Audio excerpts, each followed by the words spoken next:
Hey guys, it's your old pal Tony Giles TG here, back with a special bonus episode of The Record Room. Essentially, the world's in kind of a crazy, chaotic state right now, and I figured I'd kind of try and do something to alleviate the boredom for some of you out there, and that's why I'm recording this special bonus episode of The Record Room. Now, patrons will get this episode first, but I'm also going to offer this episode up to anyone that wants to check out the show and anyone that's looking for a way to just take their mind off of what's happening for a brief period of time. So if you're new here to The Record Room, let me just say thank you for taking the time to watch this video, and on with the show.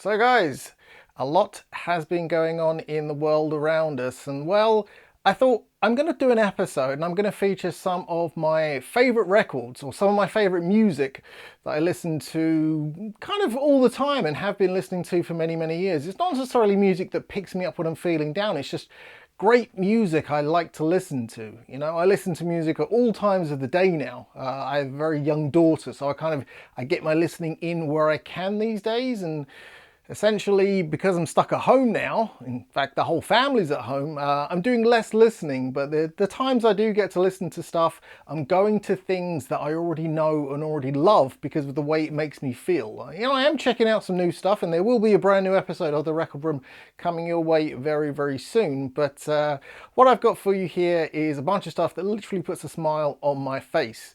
And I'm going to kick off with a cassette, which I know this show is called The Record Room, and if you haven't seen an episode of The Record Room before, I did toy with calling the show The Record and Cassette Room, but I don't own that many cassettes. I own a few.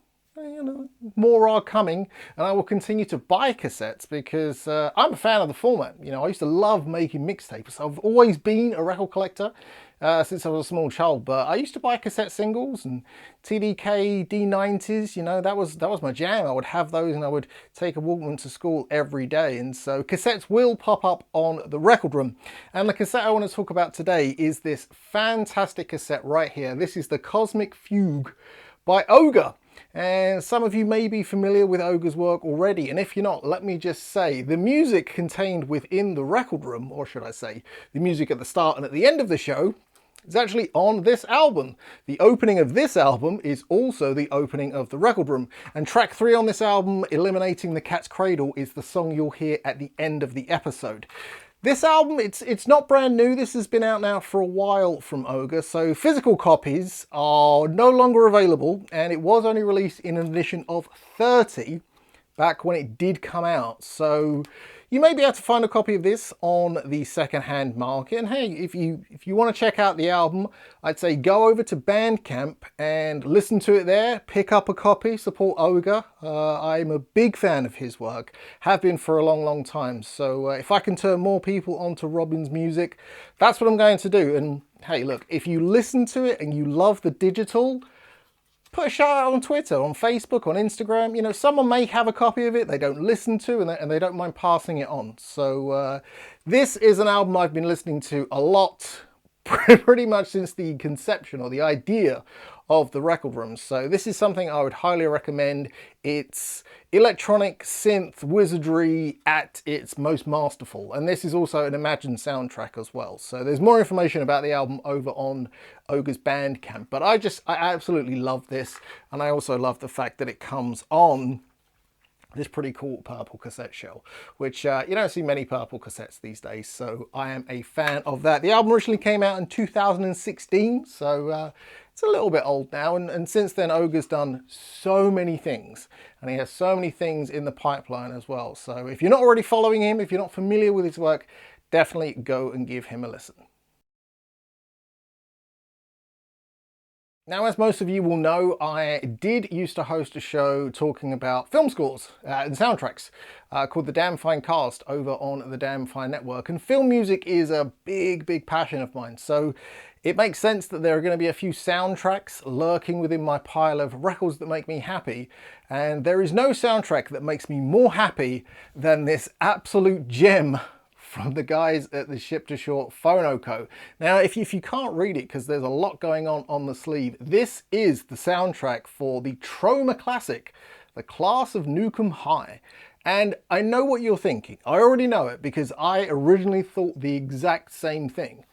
The Class of Nuke 'Em High. Have we jumped the shark so quickly in the resurgence of film soundtracks? Now, I did actually think that at the time. When this album was announced, when it came out, I thought, who in their right mind is going to want this album? And I can say that because I've spoken to the guys at Ship to Shore Phonoco several times. I've become friends with them. I've stayed with them in Brooklyn. They are some of my closest friends to this day. And I was ignorant to this album's majesty. I was so closed off from how great this album truly is. And it took a buddy of mine saying to me, dude, look, I know what you like. You need to listen to this album because you are going to love this. You know, forget kind of the stigmatism of, you know, oh, it was a trashy Troma film, which, I mean, it is a trashy Troma film. Doesn't mean to say it's bad, just a trashy Troma film. So I thought, okay, well, this is a guy that I respect. Nick, if you're watching, thank you. I listened to the album and I just thought, what an amazing jackass I have been. I've clearly been depriving myself of something that's fantastic and something that I need in my collection. And lo and behold, by the time I'd figured all this out, the album was sold out. I was very sad, but fortunately enough, I reached out to the guys at the Ship to Shore Phonoco and they ended up coming on an early episode of the Damn Fine Cast and we became friends. And I said, look, if there's any way, if anyone has a copy you know of or anything like that, I'm buy it, I'm willing to pay for it, I'm not looking for a freebie. Please just let me know how I can get hold of a copy of The Class of Nuke 'Em High. And well, as I'm already holding up the sleeve, you can probably figure out the rest. And I actually have the Dewey's Meltdown variant of this album, which in all my years of record collecting, I don't think I actually have another record that looks like this. This is just, I just need to take a look at it myself before I show it to you guys. This is absolutely insane. I mean, even what you can pick up there on screen probably is only half of the insanity that lurks within this disc. Everything about this album is sheer 80s rock pop perfection. The opening track on the album, the main track on the album, Nuke 'Em High, by Ethan and the Coup, or the Coop. Is it Coop or Coup? Either way, it's so good. It's so good. Emotional Refugee. Oh God, We Are One. Like, it's just rock and roll paradise. Every track is a banger. I listen to this record way too often. I have this in the car. I have this in the home. I just, you know, it's one of those records where, you know, recommend me a soundtrack. Have you heard The Class of Nuke 'Em High? What? Seriously, this is one of those albums that if you missed out on, hunt around for it online. If you have to pay over the odds for it, although I'm usually against that kind of a thing, this is an album that is well worth your time and your money. So if you haven't already got a copy and I've piqued your interest, go and check out The Class of Nuke 'Em High, the soundtrack ASAP. Now, one of the great things about being a podcast host for as long as I was the amount of recommendations people would send me throughout social media. And it wasn't just people that listened to the show, it was also people I worked with and connected with and people that were kind of associated with the DFC. And my next pick comes from Danny over at Holy Mountain Printing, because he sent me a copy of this album. In fact, he sent me a test press of this and just said, hey, check this out. I think you will really dig this. And I absolutely fell in love with this record to the point where I own every physical release they have. I own the t-shirt. I've become somewhat friendly with the man behind the music, and I routinely hound him on social media asking about new releases.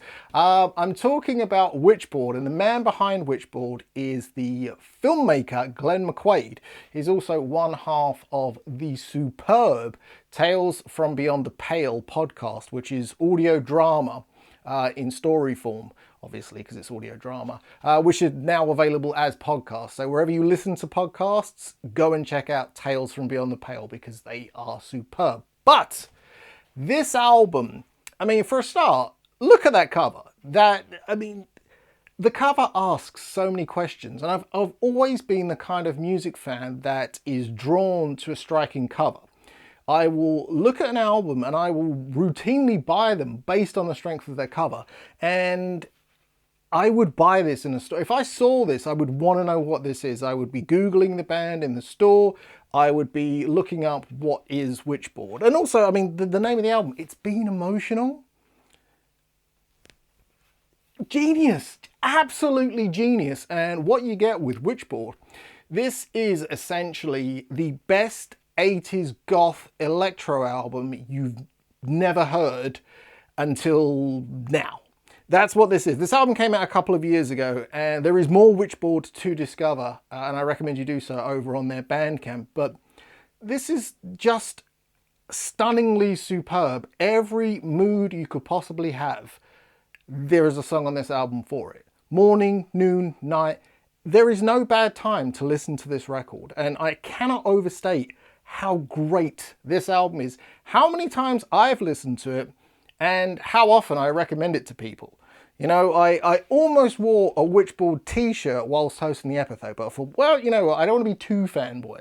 I don't want to scare Glenn away because we are kind of on friendly terms, but this album, it's so good. If you're a fan of the last album by Pentagram Home Video, you will love this. If you're a fan of 80s goth, you will love this. If you're a fan of electro, you will love this. If you are a fan of music, you will love this.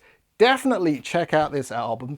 And it being, you know, I'm sure this was all in the plan, but it comes on beautiful black vinyl. Is there anything more beautiful than black vinyl? I'm sure there are people out there that, you know, oh, I like me a splatter, I like me a coloured vinyl. That's great.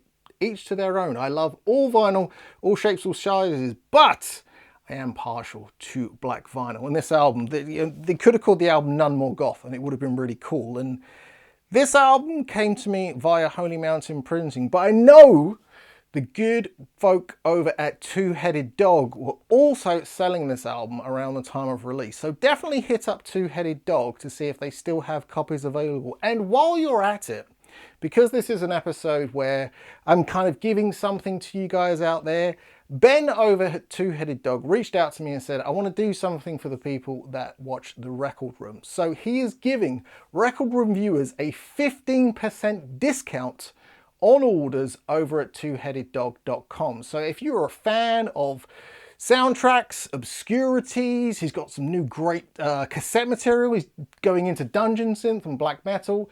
15% off. Spend $100, get them for 85. Get that stuff, get your 15% discount, and all you need to do is enter the code Record Room Show in the discount box at checkout, and you get yourself a whole saving of money there. And even if you can't find the Witchboard album over on Two Headed Dog, check it out any way you can, because I literally, if my life had this album, or what I should say is, if my life no longer had this album in it, I'd be a very unhappy Tony. Alongside collecting records, which has been my biggest passion since a wee child, I'm also partial to the odd video game, and there are some video game soundtracks lurking in the racks behind me. And in fact, my next pick, this is like the quintessential video game soundtrack. When I think of the term video game soundtrack, there's only one soundtrack that pops into my mind, and there are thousands of fantastic soundtracks to video games. Castlevania, Super Mario, Streets of Rage, Shenmue, Doom, like the list goes on and on and on. But when I think of video game soundtracks, I think of Outrun. The memories I have attached to this game, playing this game down at the Southend Arcade as a small boy, sitting in the car and choosing the stereo or choosing the song Magical Sound Shower, like it gets no better for me. Instantly hearing that song will transport me back to kind of the mid to late 80s, back when I was an Essex lad. This is such a superb soundtrack for being able to kind of go in that time machine and being able to reminisce. And the package put together by the guys over at Datadisc is absolutely flawless. I don't know if you can quite see this here, but this is actually a die cut, and the idea is that you can take the insert out and you can flip it round. So in the game there is a day cycle and a night cycle, if for those of you that don't know. And the idea is you can see the day, but then you can see the night as well. I mean, it's just genius. It's so recognizable as that's Outrun. That's exactly what that is. My hat completely goes off to those guys. And this is tracks from the arcade, as well as a Mega Drive track and a couple of the Nintendo 3DS tracks as well. And I happen to, I got this when it came out. I get all of the Datadiscs releases because, like I say, I'm a big video game fan, and those guys do some incredible packaging. And ordinarily, I would steer clear of this kind of variant, but, and I don't know how they've done this, Datadiscs have managed to do a not trifold, a tricolor. I don't know why I almost said trifold then. Got trifold albums on the brain. The guys at Datadisc have done a tricolor album that does not sound like utter garbage. And my main problem with having mixed colored vinyl this way, so three very distinct colors like this, is there can be some disparity between the colors. So when the needle goes through each color, you can get sound differences. This happens a lot on split vinyl, and you know, tricolor is essentially split vinyl times two, because there is the one base and then there are two separate colors. So I don't know how they've done it, but this sounds brilliant. It sounds absolutely marvelous. So it looks fantastic on the turntable, and it sounds even better. So literally there's nothing more you can ask. I also know that the guys at Datadiscs have repressed this very recently, and I know initially it sold out, but I think there are some copies still available. So definitely hit up the Datadiscs website, and if it is sold out, look, reach out to them. You never know. It's like I always say, it's worth sending a tweet, sending a DM, because you never know, there could be a copy just lurking in a rack that they've misplaced, and oh, hey, look, yeah, there you go, and you've managed to get the album you wanted. So Outrun, for my money, is the quintessential video game soundtrack. Now, my next pick may seem somewhat strange at first. In fact, it may remain strange. What I've got here is an album of Gregorian chanting. This is Paschal Mysterium, and is essentially the chants for Holy Week, which, let me just say this now, I'm not a religious person in any way, shape or form. Music is my religion. However, why do I own an album of Gregorian chanting? Well, one, it's actually quite soothing. The more I listen to this kind of material, because I have kind of gone down the rabbit hole a bit, I do find it somewhat relaxing. And it's not something I ever figured I would listen to, but the reason I own an album of Gregorian chanting is essentially for one track, and the track itself is Come Angelis, Psalm 24, verses 7 to 10. And you may be thinking, well, why does he have a favourite track on an album of Gregorian chanting? Like, I thought this dude liked metal and soundtracks. And I do love metal and soundtracks, but, you know, a bit of Gregorian chanting never hurt anybody. But the reason I own this is because of this.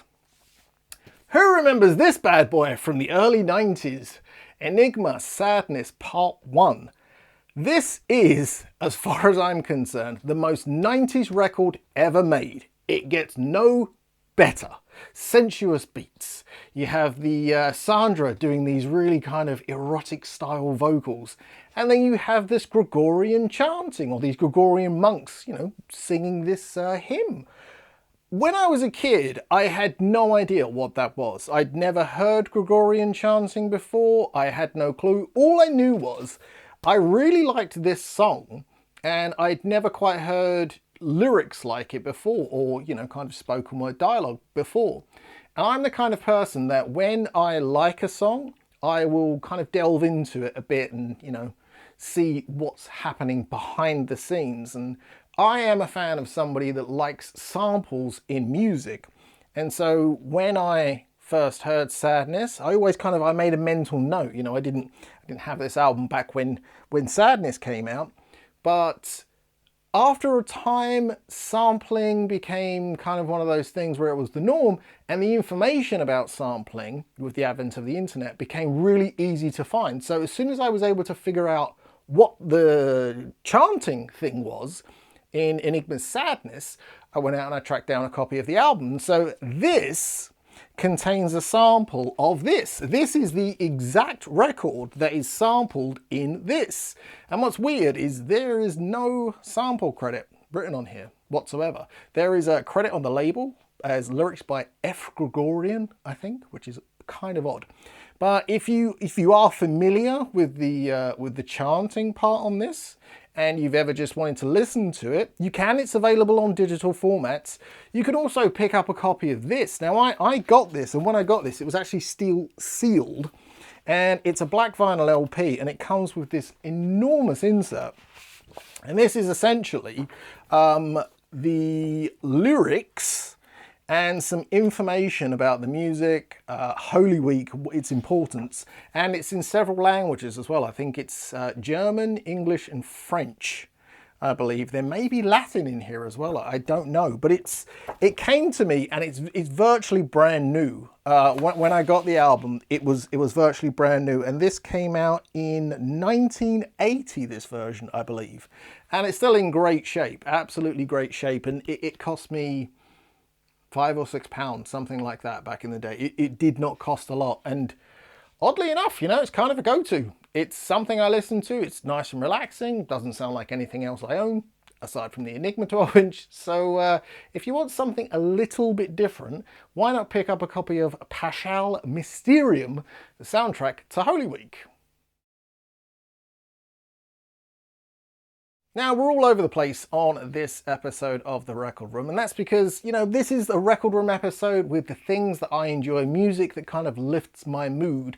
And if you're enjoying this episode, remember, you can always pledge to The Record Room through our Patreon. We do 2 episodes a month, and it will only cost you $1. That's right, for $1 you will get access to 2 episodes of The Record Room a month. You'll also get to chat with me directly if you want to. You can also send recommendations. I'll also throw up some bonus content every now and then. And with the Patreon, you will always see episodes of The Record Room before anybody else. So if the show does ultimately end up on YouTube or another streaming platform, fret not, because you will always get The Record Room first on Patreon. So 50 cents an episode, I don't think that's too bad of a deal. And speaking about good deals, well, this album I'm about to talk about has been dealing goodness ever since its release in the mid-50s. I am, of course, talking about the exceptional Kind of Blue by Miles Davis. Now, I am still somewhat new to jazz. I've been listening and buying jazz records now for probably around a decade, and a lot of the time I buy blindly based on, oh, I've heard of that guy, or I think he plays with another guy. And the author, Andrew Cartmel, who's the man behind the fantastic Vinyl Detective series, he actually steered me in the right direction on some really great jazz records a little while ago. But one of the records I discovered by myself many moons ago was this classic from Miles Davis. And there's a good chance in most record collections, if anybody's going to have a jazz album, it's Kind of Blue. And that's not just because, you know, it's the common kind of, now that's what I call jazz. It's just because it's fantastic. Anybody can enjoy this. Anybody can listen to this record and have a great time. And I mean, over the course of its lifespan, there have been so many variants, or so many variations, so many releases of Kind of Blue, anniversary editions, special editions, you know, there's the mono and stereo, different editions of this LP. And the version I have here, this is a Columbia Legacy reissue, and I think this came out, I think it was 2018, something like that. And this one is Kind of Blue, and it's on blue vinyl.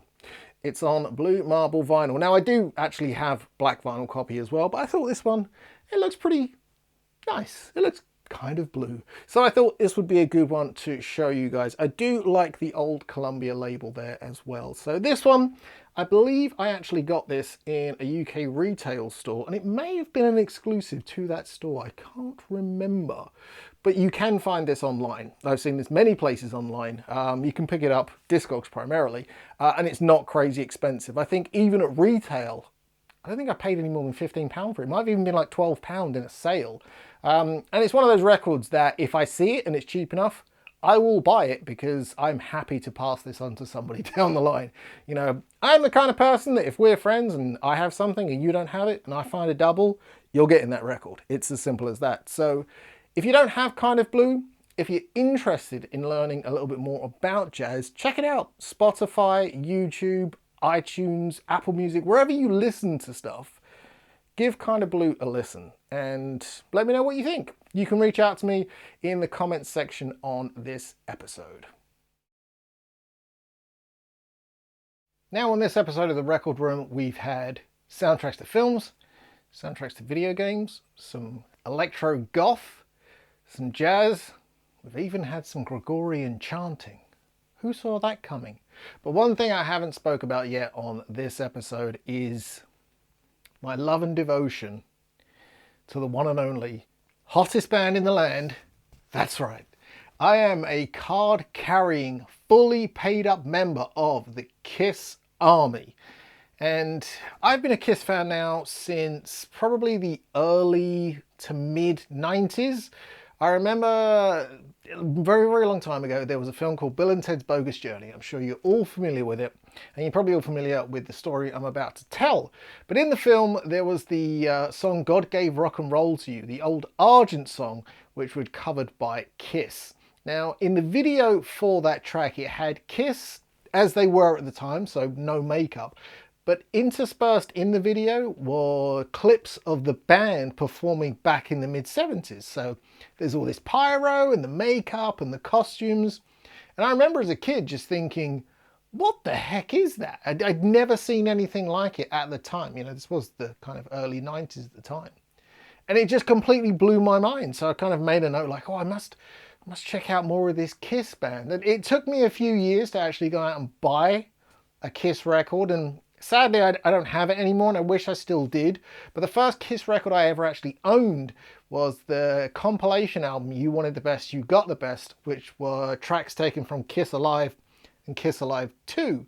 It's a fantastic album, and again, I still have a CD of it, but I don't actually have the vinyl anymore. But over the years, I've been buying KISS albums, and it wasn't too long kind of towards the late 90s, the early 2000s that I really started to buy and take an interest in, you know, KISS records. And what I have here, this is the KISS debut album, and this is actually a first pressing of the UK release of the KISS album. At least I think it is. When I bought it, it was labelled as a first press, and I'll be completely honest now, pressings, they're not super important to me. What's inside the grooves is way more important than the Matrix number, or, you know, oh, well, there's a you know, so-and-so's makeup is wrong, that's how you can tell, you know, it's kind of original. Although saying that, Peter's makeup is different on this album cover.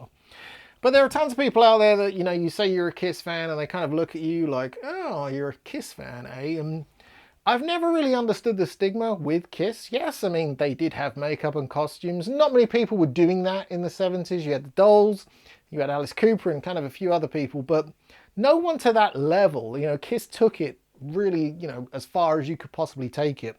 But one thing they never got real credit for, and I still feel like this today, is how good a band they were and how great a group of songwriters they were. Primarily Gene and Paul.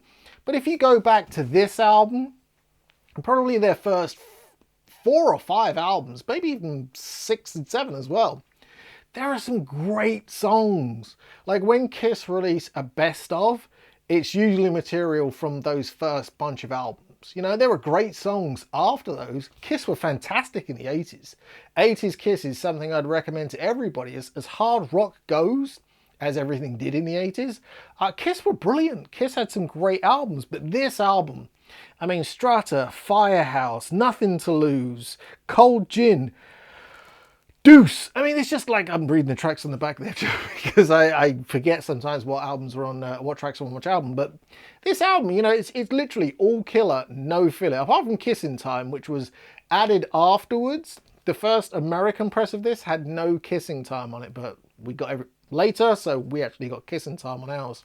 And the version I have here, as I said, this was purchased as a first press, and this does come on the really cool blue Bogart label, which is nice. Bogart is Casablanca, and there's a caricature there of somebody that could be Humphrey Bogart in Casablanca. But if you've never listened to Kiss, or you have and you're not really a fan, like, I'd say go back, try them again, but go back to the start. You know, the starting point is good for any band, really. Have a listen to some of those early tracks. If you can listen to Strutter and not kind of like nod your head, tap your feet, well, you know, we can still be friends. No, we can't. We can still totally be friends. Not gonna happen. I am a massive Kiss fan. I would never stop being a Kiss fan. I went and saw them on their farewell tour. Because of the situation we're in now, I don't know if they'll ever come back. I did question going to the Download Festival to see them one last time. I have seen Kiss multiple times, never ever been disappointed. But now with the current situation, I don't know if that's going to happen.